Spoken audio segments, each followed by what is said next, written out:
Assalamualaikum students. Today we will learn about the classification of solids. First of all, I will describe the solid have been classified into mainly two groups. First is the crystalline solid and another one is amorphous solid. What are the crystalline solids?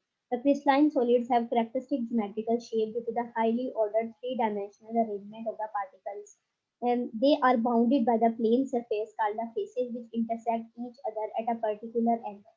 Crystalline solid हमारे पास वो solid होते हैं जिसके पास definite arrangement के साथ उसके particle जो है थ्री डायमेंशनल स्ट्रक्चर शो करते हैं और आपके पास कोई पर्टिकुलर ज्योमेट्रिकल शेप बन जाती है, उन्हें हम क्रिस्टलाइन सॉलिड कहते हैं.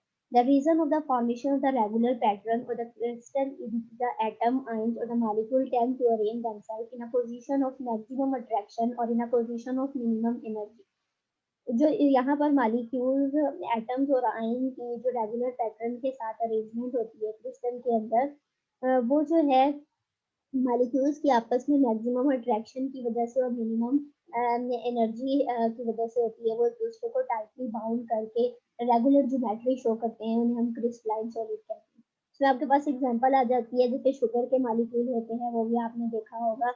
यूजुअली आपको नजर आता है कि वो क्रिस्टल शेप के होते हैं, जैसे आपके पास पार्टिकल्स होते हैं, तो शुगर को जो है वो हम क्रिस्टलाइन सॉलिड में इंक्लूड करते हैं. नेक्स्ट इसी तरह से आपके पास अलम है और फिर मेटल है, डायमंड है, इन सब की शेप जो है वो क्रिस्टल लाइक होती है. उसके बाद आपके पास आते हैं amorphous solid. These are the solid which do not have the definite arrangement.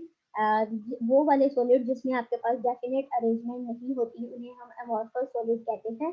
Amorphous का मतलब ही ये होता है कि विदाउट फॉर्म, यानी कि इनके जो मॉलिक्यूल और जो पार्टिकल और जो आयन होते हैं वो एक रेगुलर पैटर्न से अरेंज नहीं होते हैं. The particles of such solid have a random that is non-repetitive three-dimensional arrangement. अब इसके जो पार्टिकल्स होते हैं उसमें जो अरेंजमेंट है पार्टिकल की वो थ्री डायमेंशनली नहीं होती, जिसकी वजह से वो कोई भी पर्टिकुलर शेप जो है वो ऑक्यूपाई नहीं कर सकते. और अगर सब्सटेंस जो है वो लिक्विड स्टेट में रैपिडली कूल हो जाता है तो फिर पार्टिकल जो है अनएबल होते हैं, उनके पास इतनी कैपेबिलिटी नहीं होती कि वो अपने आप को अरेंज कर सके ऑर्डर में. तो रिजल्ट में जो आपके पास फिर सॉलिड आता है वो अमोर्फस सॉलिड है.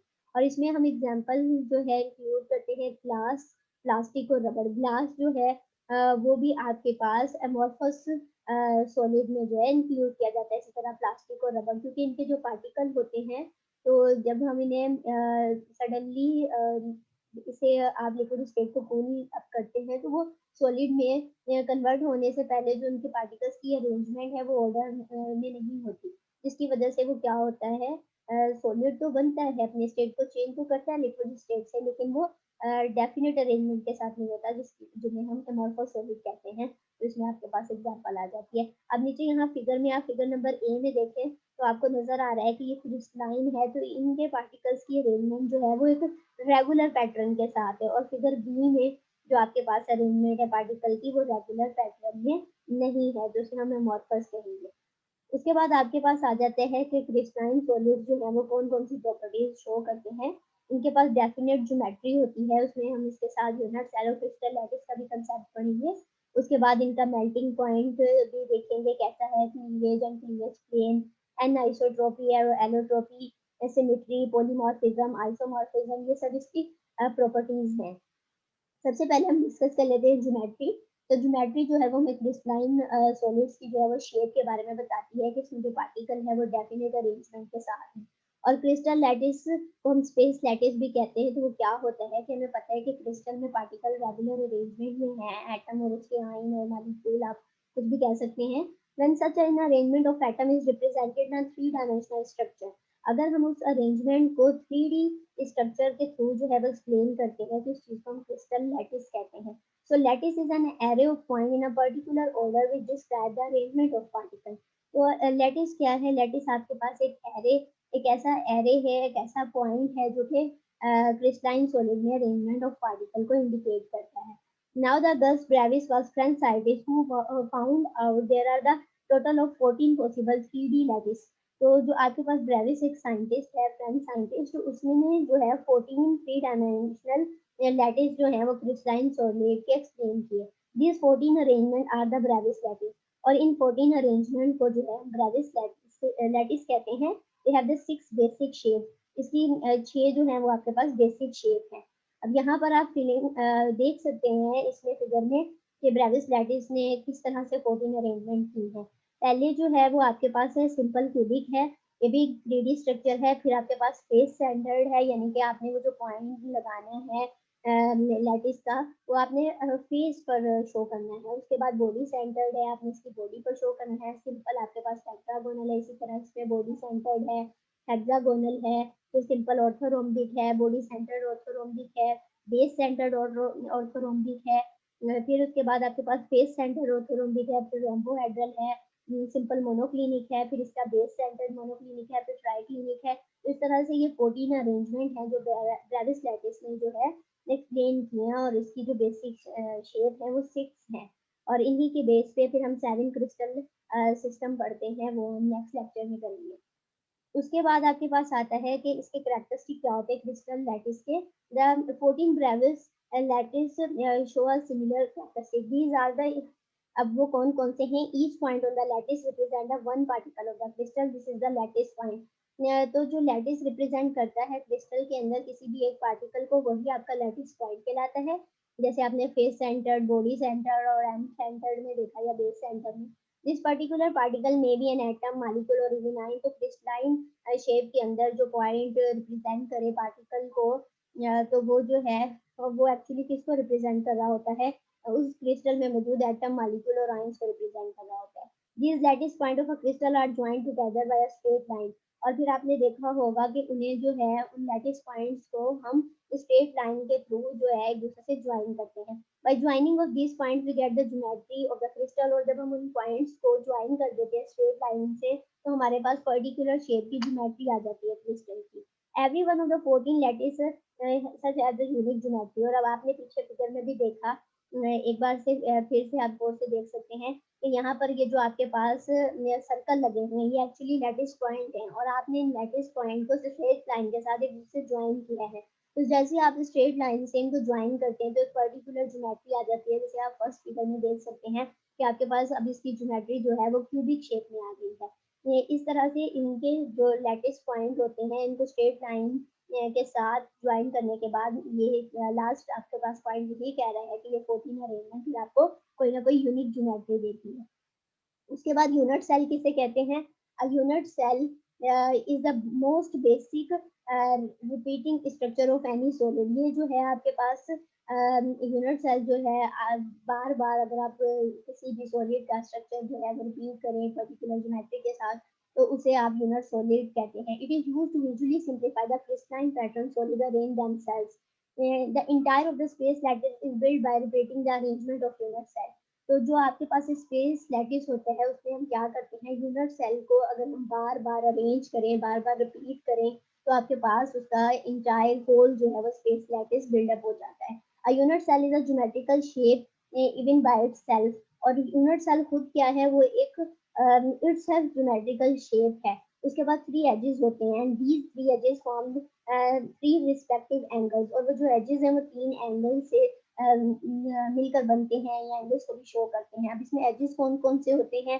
फर्स्ट जो ए है वो वेक्टर बी और सी से रिप्रेजेंट करते हैं। फिर उसके बाद आप ए और सी से रिप्रेजेंट करते हैं। जो इसका थर्ड एज होता है उसे ए और बी से करते हैं, यानी कि ये इसकी डायमेंशन हो गई। आप फिगर में भी देख सकते हैं कि आपके पास जो है z एक्सिस पे आपके पास c है, x एक्सिस पर आपके पास a है, और y एक्सिस पर आपके पास b है। तो ये इसकी डायमेंशन है, ये इसके एजेस हैं।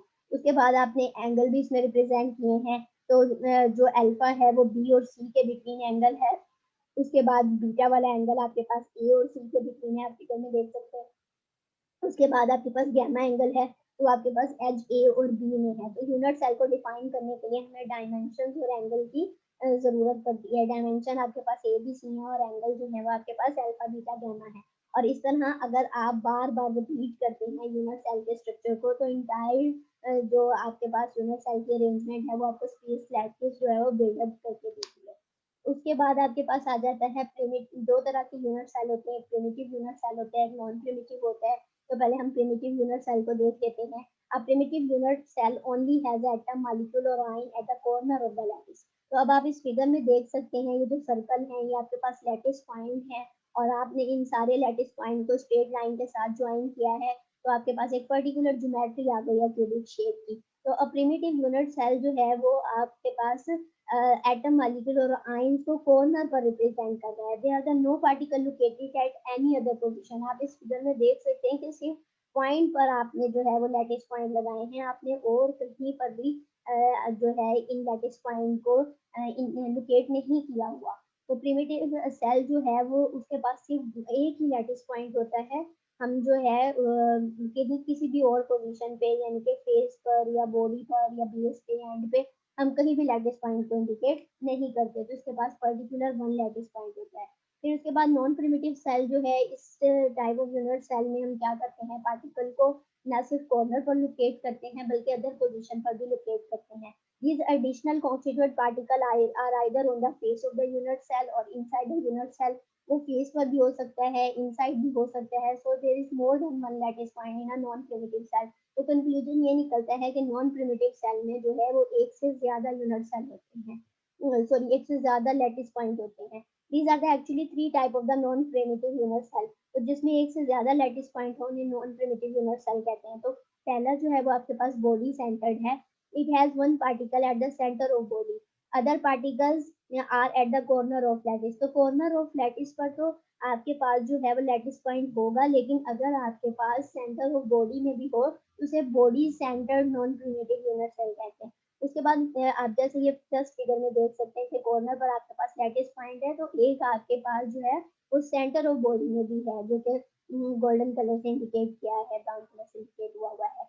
या फिर उसके बाद फेस सेंटर्ड है, this contain particle on every face of the lattice and other on the corner. Corner पर तो मौजूद है ही, लेकिन फेस, हर फेस के ऊपर भी आपके पास लैटिस पॉइंट मौजूद है। फिर एंड सेंटर है, has the particle at the corner and one particle at the centre of the opposite faces. तो इसके जो जो है अपोजिट फेसेस उनके ऊपर आपने एक एक लैटिस पॉइंट शो किया हुआ है, और बाकी जो है वो कॉर्नर पर भी लोकेट किए हैं। तो इसे end centre non primitive unit cell कहते हैं।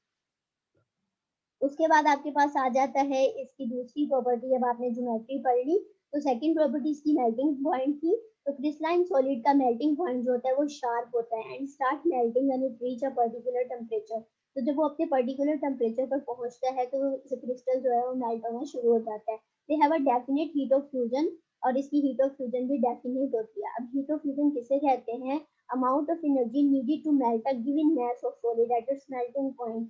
तो वो अमाउंट ऑफ एनर्जी जो कि रिक्वायर होती है किसी भी सॉलिड को मेल्ट करने के लिए उसके मेल्टिंग पॉइंट पर, तो उसे जो है हीट ऑफ फ्यूजन कहते हैं। तो इसकी जो डेफिनेट वैल्यू होती है। फिर उसके बाद जो आपके पास नेक्स्ट प्रॉपर्टी आती है वो क्लीवेज एंड क्लीवेज प्लेन है। फिर उसके बाद क्लीवेज क्या होता है? क्रिस्टलाइन सॉलिड जो है वो क्लीवेज प्रॉपर्टी शो करते हैं। तो क्लीवेज कहते हैं ब्रेक हो जाना, टूट जाना।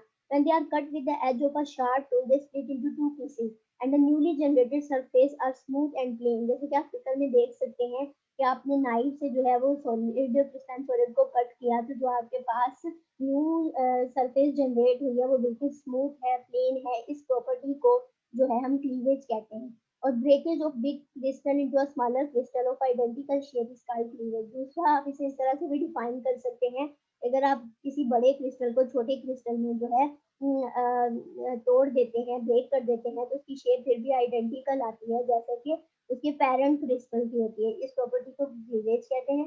The crystal cleavage along a particular direction, the plane which contain the direction of cleavage is called the cleavage plane. और वो प्लेन जो कि क्लीवेज की डायरेक्शन से आपको हासिल होता है उसे हम क्लीवेज प्लेन कहते हैं। और क्रिस्टल को जो है पर्टिकुलर डायरेक्शन से ही हम क्लीव करते हैं, यानी कि तोड़ते हैं।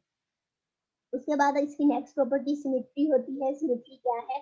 The crystalline solid are rotated about an axis, their appearance does not change. यानी कि जब आप क्रिस्टलाइन सॉलिड को रोटेट करते हैं एक्सिस के थ्रू, तो वो जो है उसकी अपीयरेंस चेंज नहीं होती। इसे हम सिमेट्री कहते हैं। जैसे आप ये फिगर में देख सकते हैं, आपके पास वाटर मॉलिक्यूल है, तो आपने इसे C2 एक्सिस पर जो है वो रोटेट किया है, तो रोटेट करने के बाद भी जो है इसकी अपीयरेंस बिल्कुल अपने पेरेंट मॉलिक्यूल की तरह है, सिमेट्रिकल है। तो हम कहते हैं कि क्रिस्टलाइन सॉलिड्स के पास सिमेट्री होती है। उसके बाद आपके पास आ जाते हैं एनाइसोट्रॉपी। एनाइसोट्रॉपी क्या है? The crystalline solids are anisotropic, which means their physical property like the electrical resistance or refractive index show the different value when they are measured along with the different direction in the same crystal. तो यानी कि anisotropy आपके पास वो property है कि अगर आप crystal same लें लेकिन आप डायरेक्शन जो है वो चेंज कर दें तो आपके पास उसकी फिजिकल प्रॉपर्टीज जो है वो चेंज हो सकती हैं।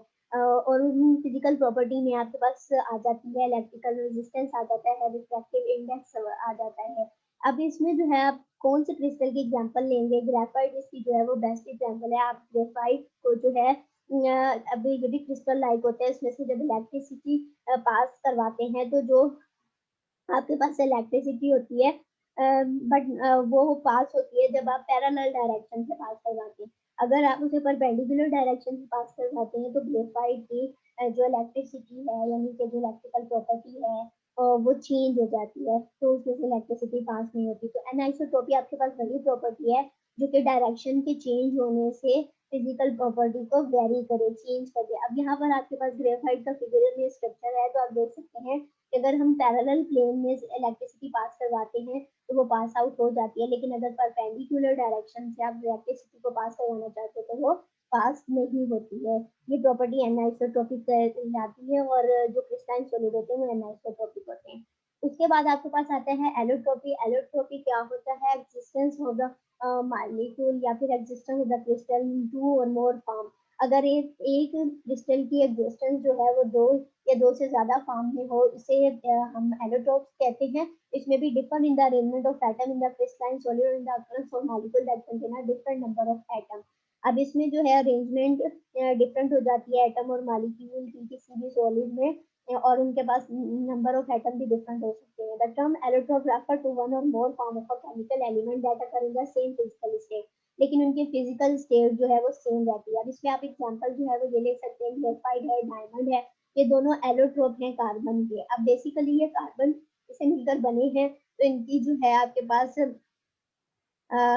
सेम जो है वो रहेगी प्रॉपर्टी फिजिकल। तो अभी इसमें जो है आपके पास आ जाता है कि आप फिगर में देख सकते हैं कि ग्रेफाइट के मॉलिक्यूल्स की अरेंजमेंट डायमंड के मॉलिक्यूल के अरेंजमेंट से डिफरेंट है। तो एलोट्रोप्स आपके पास वो होते हैं कि जिनमें आपके पास अरेंजमेंट डिफरेंट हो जाती है।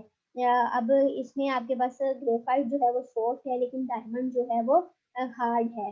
तो इस तरह से इसके जो आपके पास होता है अब केमिकल प्रॉपर्टीज की सेम रहेगी एलोट्रॉप्स में और जो इसकी फिजिकल प्रॉपर्टी है वो चेंज हो जाएगी। केमिकल प्रॉपर्टी एलोट्रॉप में इस वजह से सेम रहती है क्योंकि जो आपके पास बेसिकली इनके कंपोजिशन को के लिए रिस्पॉन्सिबल है डायमंड और ग्रेफाइट, तो वो तो कार्बन है ना। तो जो आपके पास कार्बन की प्रॉपर्टीज होंगी वही जो है वो ग्रेफाइट और डायमंड की होंगी, लेकिन फिजिकल अरेंजमेंट जो है वो नंबर ऑफ आइटम और अरेंजमेंट की वजह से डिफरेंट होने की वजह से डिफरेंट हो जाएगी। इस प्रॉपर्टी को हम एलोट्रॉपी कहते हैं। उसके बाद आपके पास आता है आइसोमॉर्फिज्म। ये भी क्रिस्टलाइन सॉलिड ये प्रॉपर्टी भी शो करते हैं। When two substances have same crystal structure, they are said to be isomorphous। अगर दो सब्सटेंस का क्रिस्टल स्ट्रक्चर एक जैसा होता है तो इसे आइसोमॉर्फस कहते हैं और इस फिनोमेना को हम जो है आइसोमॉर्फिज्म कहते हैं। अब आप ये यहाँ पर देख सकते हैं चार्ट के अंदर के पहला जो है NaNO3 यानी कि सोडियम नाइट्रेट और दूसरा कैल्शियम कार्बोनेट है। तो अगर आप इनकी रेशियो निकाल लें एटॉमिक रेशियो तो सोडियम इसमें 1 है तो 1 हो जाएगा, नाइट्रोजन 1 है तो 1 और फिर ऑक्सीजन 3 है तो ये 1:1:3 बनेगी इसकी एटॉमिक रेशियो। इसी तरह से कैल्शियम कार्बोनेट की भी 1:1:3 बनेगी। अगर किसी भी कंपाउंड की दूसरे कंपाउंड के साथ एटॉमिक रेशियो सिमिलर होती है तो वो दोनों एक दूसरे के आइसोमॉर्फस होते हैं और उनका जो क्रिस्टलाइन फॉर्म है वो भी सेम आती है। इसी तरह से K2SO4 यानी कि पोटेशियम सल्फेट और पोटेशियम क्रोमेट यहाँ पर लिखा हुआ है तो इसकी एटॉमिक रेशियो दोनों कंपाउंड की 2:1:4 होती है। तो इनका भी जो क्रिस्टल है वो एक जैसा होता है तो ये भी एक दूसरे के आइसोमॉर्फस हैं। इसी तरह से जिंक सल्फेट है, निकल सल्फेट है 1:1:4, फिर सोडियम क्लोराइड है, मैग्नीशियम ऑक्साइड है, ये भी 1:1 है। तो ये दोनों एक ही क्रिस्टलाइन फॉर्म शो करते हैं। अब यहाँ पर जो आपके पास सोडियम क्लोराइड है, मैग्नीशियम ऑक्साइड है, इनके ये क्यूबिक क्रिस्टल शो करते हैं दोनों जो ये भी आप आपस में आइसोमॉर्फस हो गए। फिर कैल्शियम कार्बोनेट है, सोडियम नाइट्रेट है तो ये भी आपके पास रोम्बोहेड्रल क्रिस्टल जो है दोनों शो करते हैं जिसे हम ट्राइगोनल भी कहते हैं। फिर उससे नीचे आपके पास जिंक सल्फेट है, निकल सल्फेट है तो ये ऑर्थोरोम्बिक क्रिस्टल जो है वो शो करते हैं। उसके बाद आपके पास आ जाता है आइसोमॉर्फिक सब्सटेंस की प्रॉपर्टी कैसी होती है। आइसोमॉर्फिक सब्सटेंस है वह following properties they have the physical and the different physical and chemical property. इनकी जो है डिफरेंट फिजिकल केमिकल प्रॉपर्टी होती है, सेम इसका एम्पिरिकल फार्मूला होता है। और फिर उसके बाद आपके पास आ जाते हैं, अब इनके पेयर्स हैं सोडियम क्लोराइड और मैग्नीशियम ऑक्साइड, इनकी डोमिनेशन सेम है, तो ये दोनों आपस में आइसोमॉर्फस है, जैसे कि आपने प्रीवियस स्लाइड में सीखा। कैल्शियम कार्बोनेट और सोडियम नाइट्रेट के डोमिक रेशियो सेम है, जिंक सल्फेट और निकल सल्फेट के डोमिक रेशियो सेम है, तो जिनकी डोमिक रेशियो सेम होती है वो आइसोमॉर्फस होते हैं। When their solution are mix they form a mix crystal. जब इनके सॉल्यूशंस को आपस में मिक्स किया जाता है तो मिक्स क्रिस्टल जो है वो जनरेट करते हैं। This show the property of overgrowth, ये ओवरग्रोथ की प्रॉपर्टी भी शो करते हैं। अब इसका मतलब कैसे है कि अगर आप एक सब्सटेंस का क्रिस्टल जो है उसे दूसरे सब्सटेंस के सैचुरेटेड सॉल्यूशन में आप उसे ऐड कर देते हैं, तो आप क्या देखते हैं कि जो क्रिस्टल ऑफ सेकंड सब्सटेंस होता है वो आपके पास ग्रो करना शुरू कर देता है, तो इसे हम ओवरग्रोथ की प्रॉपर्टी कहते हैं। उसके बाद आपके पास आ जाता है पॉलीमॉर्फिज्म। पॉलीमॉर्फिज्म क्या है? A substance under a different condition more than one type of the crystal. आपके पास अगर किसी सब्सटेंस एक ही सब्सटेंस के ज्यादा टाइप के क्रिस्टल होते हैं तो उन्हें हम पॉलीमॉर्फिज्म कहते हैं। The substance can exist in more than one crystalline form is called the polymorphous and the phenomenon is known as a polymorphism. अब इसमें आप एग्जांपल ले सकते हैं, कैल्शियम कार्बोनेट है, अब ये एक ही सब्सटेंस है लेकिन ये दो क्रिस्टलाइन फॉर्म शो करता है, तो ये जो है वो क्या कहलाएगा? पॉलीमॉर्फम मॉर्फस कहलाएगा, और फेनोमेना का जो है वो पॉलीमॉर्फिज्म कहलाएगा। कैल्शियम कार्बोनेट जब कैल्साइट होते हैं तो वो ट्राइगोनल शेप का क्रिस्टल शो करता है, और जब वो एरागोनाइट होता है तो वो ऑर्थोरोम्बिक शेप का क्रिस्टल शो करता है। इसी तरह से पोटेशियम नाइट्रेट है, ये ऑर्थोरोम्बिक क्रिस्टलाइन शेप भी शो करता है और ट्राइगोनल भी शेप शो करता है, तो ये भी पॉलीमॉर्फिज्म हो गई। फिर आपके पास कॉपर सल्फेट है, तो ये जो है मोनोक्लिनिक भी शो करता है और ट्राइक्लिनिक भी शो करता है। तो ये जो क्रिस्टल सिस्टम है ये हम नेक्स्ट लेक्चर में डिटेल में डिस्कस करेंगे। उसके बाद आपके पास आ जाते हैं अमोर्फस सॉलिड की प्रॉपर्टीज क्या होती हैं। तो अमोर्फस सॉलिड की ज्योमेट्री, मेल्टिंग पॉइंट, क्लीवेज और प्लेन और आइसोट्रोपी के बारे में हम डिस्कस करेंगे। जैसे पहले हमने क्रिस्टलाइन सॉलिड की पढ़ी, अब इसके बाद यहाँ पर इसकी अमोर्फस सॉलिड की ज्योमेट्री आ जाती है। आपको पता है कि ये इरेगुलर शेप की होती है, इसमें डेफिनेट अरेंजमेंट जो है वो नहीं होती, जिसकी वजह से इनकी कोई डेफिनेट ज्योमेट्री भी नहीं होती। मेल्टिंग पॉइंट इसके कैसे हैं? amorphous solid are gradually softened over a range of temperature and they can be molded into a different shapes on heating। तो ये जो है वो सॉफ्ट होते हैं और हम जो है इन्हें किसी भी रेंज ऑफ टेम्परेचर पे ग्रेजुअली जो है वो सॉफ्ट ओवर करके किसी भी शेप में मोल्ड कर सकते हैं। amorphous solid do not have a definite heat of fusion due to its irregular arrangement of particles। और इसकी जो हीट ऑफ फ्यूजन है वो भी डेफिनेट नहीं होती, क्योंकि इसमें अरेंजमेंट पार्टिकल की जो है वो इरेगुलर होती है। उसके बाद आपके पास आता है आइसोट्रोपी। आइसोट्रोपी क्या है? amorphous solid जो है वो आइसोट्रोपिक इन नेचर होते हैं, which means the value of the any physical property would be the same along any direction। तो अगर आप डायरेक्शन चेंज भी करते हैं फिर भी फिजिकल प्रॉपर्टी जो है वो सेम रहती है। क्यों? क्योंकि इसके रेगुलर अरेंजमेंट है पार्टिकल्स की, जबकि क्रिस्टलाइन सॉलिड में ऐसा नहीं होता। A cleavage and cleavage plane है, when amorphous solid are cut with a sharp edge tool they form a pieces with a irregular surface। तो इसे जब आप क्लीव करते हैं amorphous solid को, तो जो आपके पास न्यू सरफेस जनरेट होती है वो इरेगुलर होती है, वो स्मूथ नहीं होती, अनलाइक द क्रिस्टलाइन सॉलिड। और उसके बाद आपके पास लास्ट वन प्रॉपर्टी है सिमेट्री है। सिमेट्री क्या है? सिमेट्री इनके पास होती ही नहीं है, क्योंकि इनकी डेफिनेट अरेंजमेंट नहीं होती, इरेगुलर अरेंजमेंट होने की वजह से अमोर्फस सॉलिड में सिमेट्री नहीं होती है, ये सिमेट्री प्रेजेंट नहीं करते। Thank you students.